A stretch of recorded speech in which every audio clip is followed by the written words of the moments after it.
Hello प्यारे बच्चों, कैसे हैं आप लोग। मैं आपका भाई, आपका मित्र, आपका ट्यूटर राजीव सर। आज मैं आपको बिहार बोर्ड कक्षा 10th विषय गणित का एक्सरसाइज 1.2 से संबंधित कुछ चीज़ों को पढ़ाऊंगा, जिसमें आज मैं आपको पढ़ाऊंगा भाज्य संख्या और अभाज्य संख्या।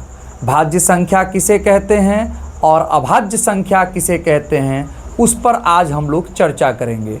तो आइए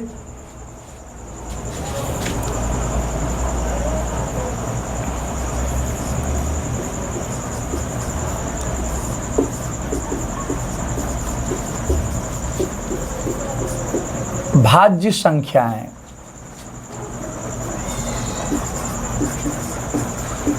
वह संख्या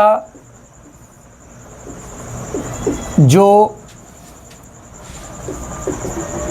एक से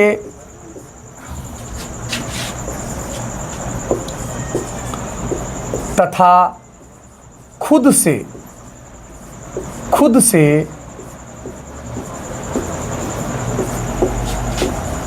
पूरी तरह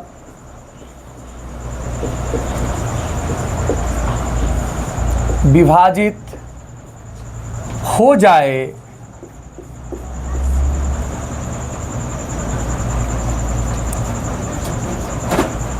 और इन दोनों के अलावा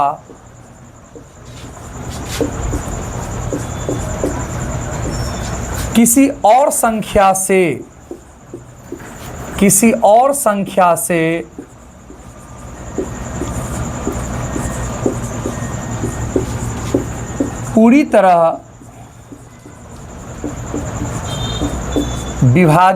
तरह विभाजित न हो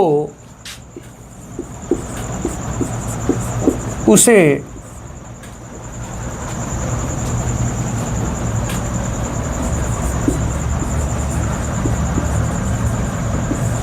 अभाज्य संख्या कहते हैं।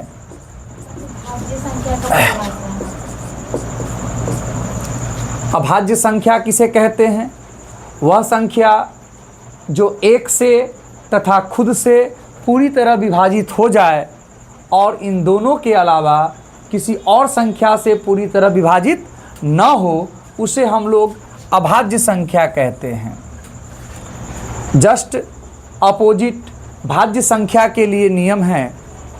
भाज्य संख्या के लिए नियम है कि भाज्य संख्या उसे कहेंगे, भाज्य संख्या जो एक से कटे, पूरी तरह से एक से विभाजित हो जाए, खुद से विभाजित हो जाए, उसके अलावा भी किसी और संख्या से विभाजित हो, उसे हम लोग भाज्य संख्या कहेंगे। आइए इसको उदाहरण से समझने का प्रयास करते हैं।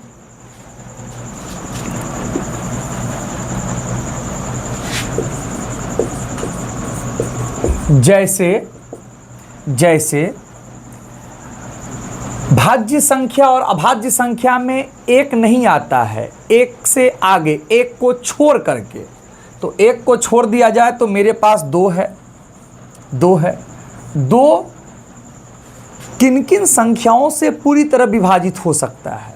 तो आप कहेंगे दो एक से पूरी तरह विभाजित हो जाएगा और दो खुद से, यानी कि दो से पूरी तरह विभाजित हो जाएगा।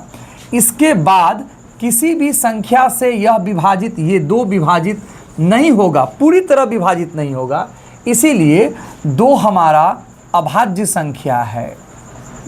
दो हमारा अभाज्य संख्या है। दो हमारा अभाज्य संख्या है।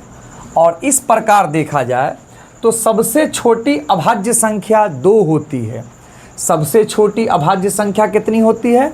2 होती है।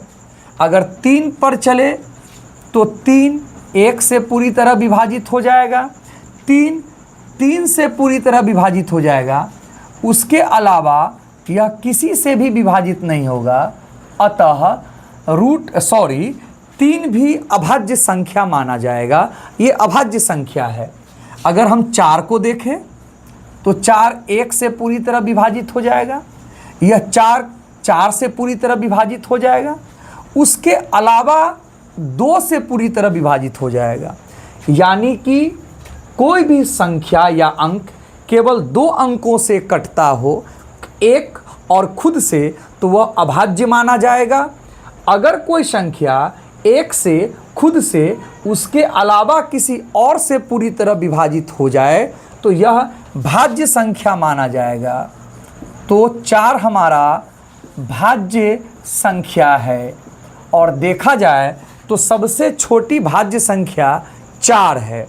इसी प्रकार अगर हम 5 लिखें तो 5 1 से पूरी तरह विभाजित हो जाएगा, ये खुद से 5 से पूरी तरह विभाजित हो जाएगा, और किसी और संख्या से, इस दोनों के अलावा किसी और से विभाजित नहीं होगा, इसीलिए 5 एक अभाज्य संख्या है। अगर इस प्रकार आगे चले तो मान लीजिए कि आपके पास 9 है, बच्चे कंफ्यूज करते हैं, 9 1 से पूरी तरह विभाजित हो जाएगा, 9 से पूरी तरह विभाजित हो जाएगा, उसके अलावा 9 3 से भी पूरी तरह विभाजित हो जाएगा। तो 2 के अलावा कोई आ जाए, 2 से एक्स्ट्रा कोई संख्या अंक आ जाए तो आप उसको भाज्य मानेंगे, भाज्य संख्या मानेंगे। तो 9 हमारा क्या है? भाज्य संख्या है। 5 क्या है? अभाज्य संख्या है। 4 क्या है? भाज्य संख्या है। 3 क्या है? अभाज्य संख्या है। 2 क्या है? अभाज्य संख्या है। सबसे छोटी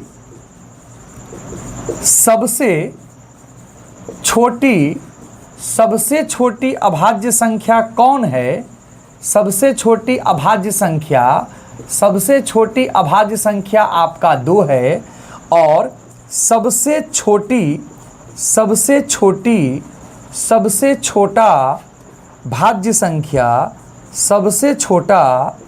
भाज्य संख्या आपका 4 है। तो आज हम लोगों ने भाज्य और अभाज्य पर चर्चा किया, जो कि क्लास 10th के एक्सरसाइज 1.2 में विशेष रूप से पढ़ना है। मैं आपको बताऊं कि इसी में एक आपका प्राइम है, एक को प्राइम कहते हैं और दूसरे को कंपोजिट कहते हैं। इंग्लिश में हम लोग प्राइम और कंपोजिट नंबर कहते हैं। तो आज का क्लास यहीं पर समाप्त हुआ।